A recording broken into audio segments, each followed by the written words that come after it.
Ndabasuje nitwa Itangishaka Emmanuel nizere ko mumeze neza nje kubabwira ko rero u Rwanda na Congo bageze ku masezerano y'amahoro bakaba rero banditse amateka kuva rero Donald Trump yajya ku butegetsi ngo yanditse amateka rwose i Lubero abasirikare 45 bakurikiranyweho ibyaha birimo gusambanya abana hanyuma kandi rebu yatakambiye sabe imbabazi ku makosa yakoze mu magambo iravuga ngo mutubabarire twarabyibagiwe ni ibiki bibagiwe turaza kubyumva hanyuma rero u Rwanda na Repubulika ya Demokarasi ya Congo bashyize umukono ku masezerano y'amahoro yanditse amateka agamije yo kurangiza intambara imaze imyaka igera hafi kuri 30 mu burasirazuba bwa Congo bukungahaye ku mabuye y'agaciro. Ubwo rero cara ukande subscribe. Harimo rero n'intambara yatangiye mu mpera y'umwaka wa 2021 hagati y'umutwe w'inyeshyamba wa M23 n'ingabo z'icyo gihugu. Aya masezerano yayobowe na Amerika yashyizweho umukono rero ku wa gatanu i Washington hagati ya Minisitiri w'Ububanyi n'Amahanga w'u Rwanda Olivier Nduhungire n'uwa Congo Therese Kayikwamba. Inyandiko ikubiyemo aya masezerano ivuga ko ngo ahita atangira kubahirizwa. Perezida wa Amerika Donald Trump yavuze ko uyu munsi ngurugomo no gusenya birarangiye ndetse n'akarere kose ngo gatangiye ikiciro gishya cy'ikizere. Minisitiri w'Ububanyi n'Amahanga wa Amerika Marco Rubio wahagarariye gushyira umukono kuri aya masezerano yavuze ko ngo uyu ari umunsi wanditse amateka kandi w'ingenzi, ashima igihagararo ndetse no kugira ijambo kwa Amerika mu guhuza abantu. Minisitiri Nduhungire na Minisitiri Kayikwamba bashimye uruhare rutaziguye rwa Perezida Trump mu gutuma aya masezerano agerwaho. Nibiki rero biri muri aya masezerano? Amasezerano akubiyemo ingingo nkuru 9 izambere zirimo rero ya mbere ni ukutavogera ubusugire bwa Congo ndetse n'ubw'u Rwanda no kubuza imirwano, guhagarika cyangwa se kuvana ingabo mu bikorwa, kwamburwa intwaro, kwakira imitwe yitwara gisirikare itari ya leta habanje kugira ibisabwa. Harimo gushyiraho uburyo buhuriweho bw'ubugenzuzi bw'umutekano hagamijwe kurandura umutwe w'inyeshyamba wa FDLR urwanya ubutegetsi bw'u Rwanda ndetse no guhagarika ubufasha bwose bwa leta kuri uwo mutwe n'indi mitwe ifitanye isano nawo. Harimo gucyura impunzi ndetse no gusubiza mu byaba bahungiye imbere mu gihugu ndetse no korohereza imiryango itabara imbabare mu bikorwa byayo bihagarikiwe na leta ya Congo. Gushyigikira ibikorwa by'ubutumwa bwa MONUSCO harimo no kwiyemeza ishyirwa mu bikorwa ry'umwanzuro wa 273 w'akanama k'umutekano ka ONU unarimo ko u Rwanda ngo rugomba gukura ingabo zarwo ku butaka bwa Congo na M23 garika imirwano ikava mu bice yafashe u Rwanda rukareka kuyifasha. Gahunda y'ubuhahirane mu bukungu irimo no gukorera mu mucyo kurushaho kubijyanye n'amabuye y'agaciro. Harimo ishyirwaho ry'akanama k'ubugenzuzi bw'ishyirwa mu bikorwa ry'amasezerano no gukemura ibibazo bishobora kuvuka kagizwe n'umuhuza w'umuryango w'ubumwe bwa Afurika, Qatar ndetse na Amerika. Kandi iyindi ngingo nuko ibiteganywa bya nyuma birimo nko kubarira aya masezerano azakomeza kugeza igihe kitazwi ndetse ko ngo ashobora guseswa n'uruhande rumwe muri izi zombi, u Rwanda na Congo rubanje kubimenyesha urundi mbere y'amezi 6 no kuba aya masezerano atangira kubahirizwa ako kanya akimara gushyirwaho umukono. Impande zombi rero ziyemeje gushyigikira ibiganiro bikomeje hagati y'ubutegetsi bwa Kinshasa n'umutwe wa FCM 23 biyobowe na leta ya Qatar, hamwe n'ibikorwa byo kwambura intwaro ndetse no gusubiza mu buzima busanzwe imitwe yitwaje intwaro itari ya leta. Kinshasa rero n'ibihugu byinshi byo mu burengerazuba bw'isi bishinja igihugu cy'u Rwanda gufasha umutwe wa M23 wafashe ibice byinshi mu burasirazuba bwa Congo birimo n'imijyi ya Goma ndetse na Bukavu. U Rwanda rurabihakana. Minisitiri Labia we yavuze ko ngo kurangiza intambara ngo bidasobanuye amahoro gusa ngo no kurengera ubuzima, ngo ko ahubwo ari no gutuma ahubwo abantu babaho, gutuma abantu ubu bagira inzozi n'icyizere cy'ubuzima bwiza kurushaho ndetse no kugira uburumbuke amahirwe mu bukungu ndetse no gutuma imiryango yongera guhura. Hanyuma baravuga ngo ibyo bintu biba bidashoboka iyo hari intambara n'amakimbirane. Arongera aravuga ngo haracyari byinshi byo gukora. Yanavuze ko Amerika ngishaka gukorana ubucuruzi n'abafatanyabikorwa bayo.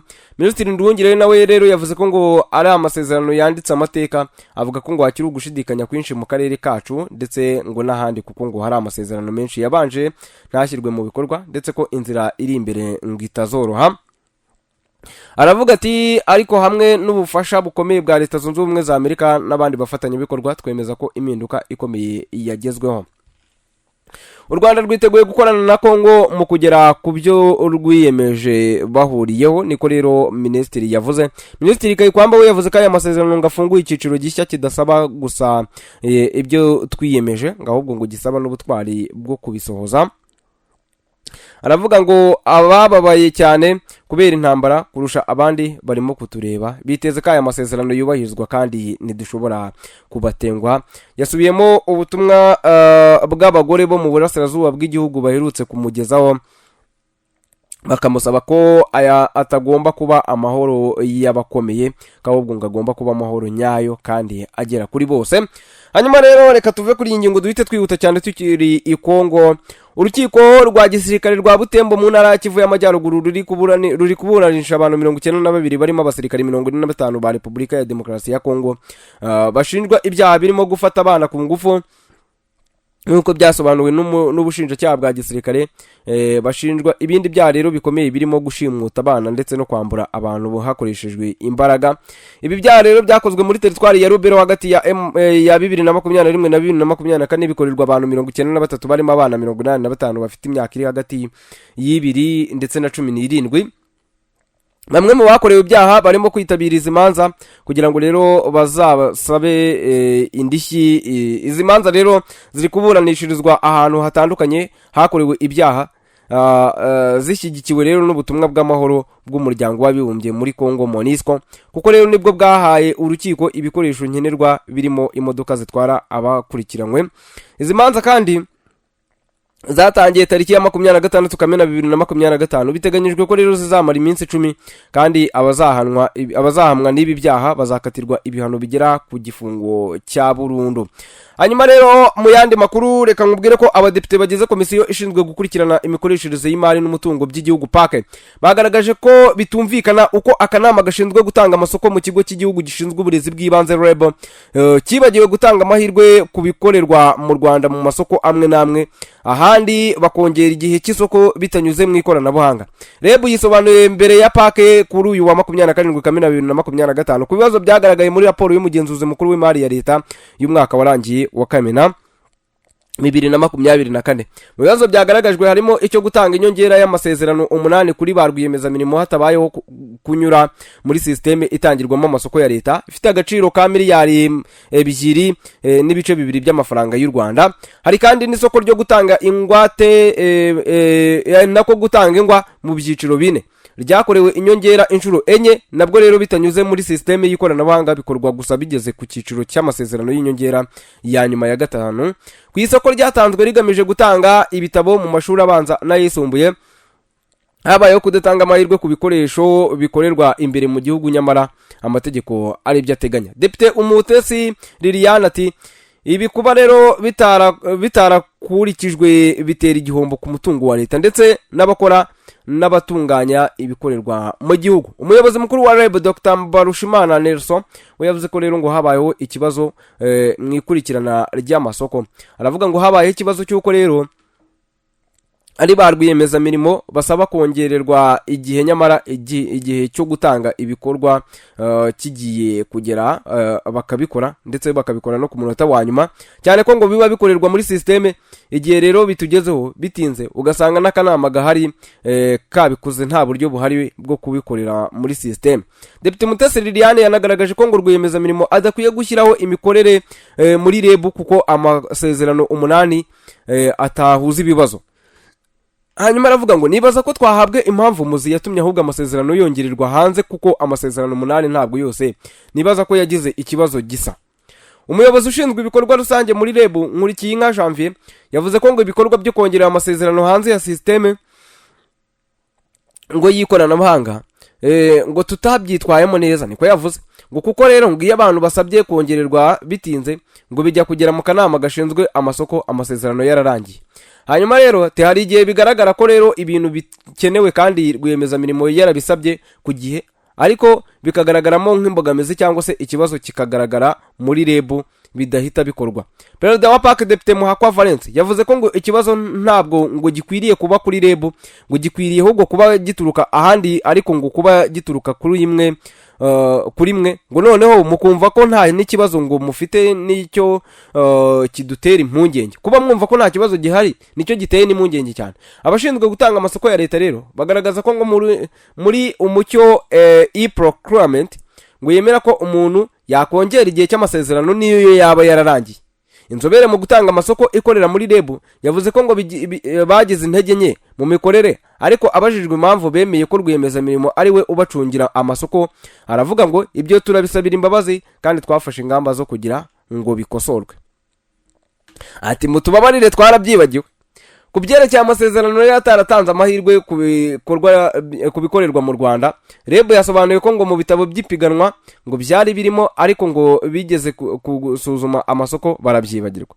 Nsengiyumva Kasim ushinzwe amasoko muri REB ati ikijyanye no gutanga amahirwe ku bikorerwa mu Rwanda nuko iri soko ryari mpuzamahanga, habayeho rero kwibagirwa kuko ngo twari twarabiteganyije mu gutanga ibitabo by'ipiganwa, ariko tugiye gusuzuma inyandiko habaho kubyibagirwa.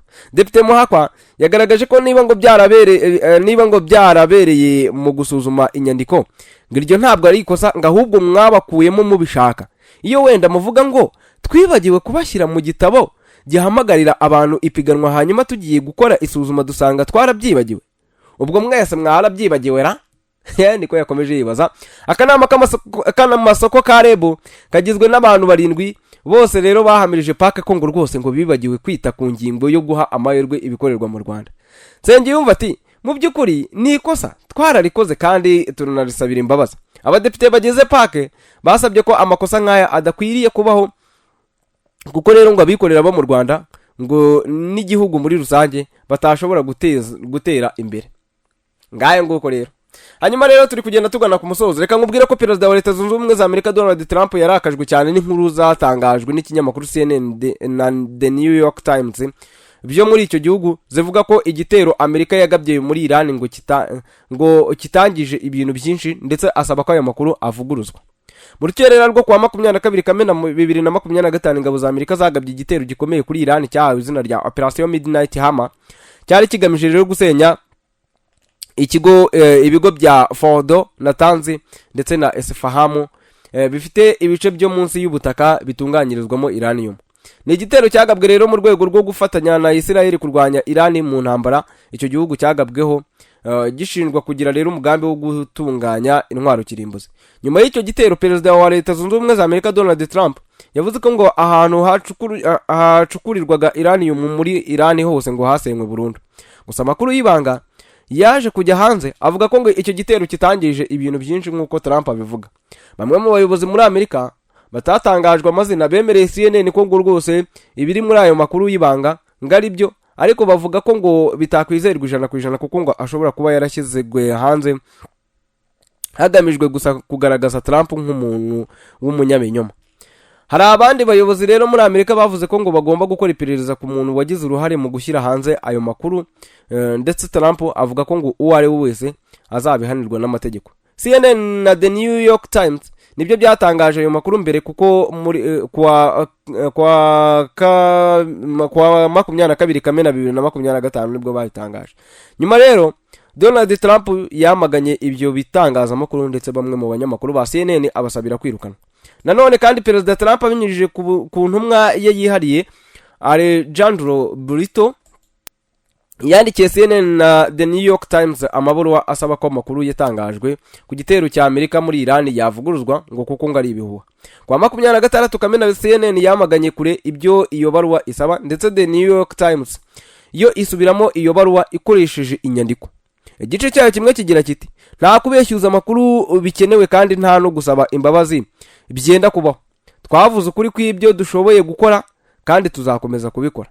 Umunyamabanga wa The New York Times nawe rero asubiza kuri iyo baruwa, yavuze ko ngo bagombaga kubwira ukuri abanyamerika ku migendekere y'igitero cyagabwe kuri Iran, kuko byose biva mu misoro yabo, ndetse ko bagendeye ku makuru yashyizwe hanze. Byose rero bigaragaza politike ya Amerika mu mahanga n'ibyemezo by'abayobozi bayo.